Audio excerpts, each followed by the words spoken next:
Hey everyone, welcome to TCM. I'm Ben Mankiewicz. As was the case with Gilda, which we just presented as this week's edition of The Essentials with Alec Baldwin and David Letterman, our next two films are set in Buenos Aires. Up next, the star of Gilda, Rita Hayworth, offers a much lighter performance in the second of two films she made with Fred Astaire. From Columbia Pictures in 1942, it's You Were Never Lovelier. The story takes place in Argentina, but to be honest, you'd never know it. None of the characters speak Spanish, or even with an accent for that matter, and the songs by Jerome Kern and Johnny Mercer have absolutely no South American flavor. They include the title song, You Were Never Lovelier, plus I'm Old-Fashioned and Dearly Beloved. So nobody was complaining. Astaire plays a dancer stranded in Buenos Aires because he's gone broke at the racetrack.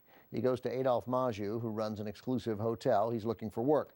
Maju doesn't have any use for Astaire as a dancer, but hires him to woo his daughter, played by Hayworth, who's putting off all thoughts of love until she meets the perfect man.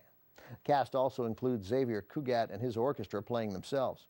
Initially, Jerome Kern did not feel comfortable writing music with Latin rhythms, and he wasn't convinced that Cugat's orchestra would do right by his songs. But at the end of shooting, Kern was impressed and honored Cugat by presenting him with a silver baton.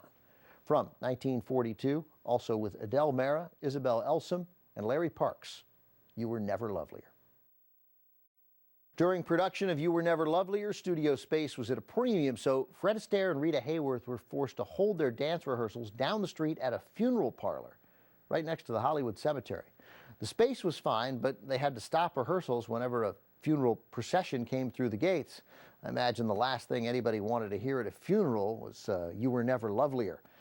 The song, I'm Old-Fashioned, introduced in the movie, became so closely associated with Astaire that when choreographer Jerome Robbins and the New York City Ballet paid tribute to Astaire in 1983, Robbins used that song as a centerpiece. Up next, our look at films set in Buenos Aires continues with A Dark Tale of Vengeance.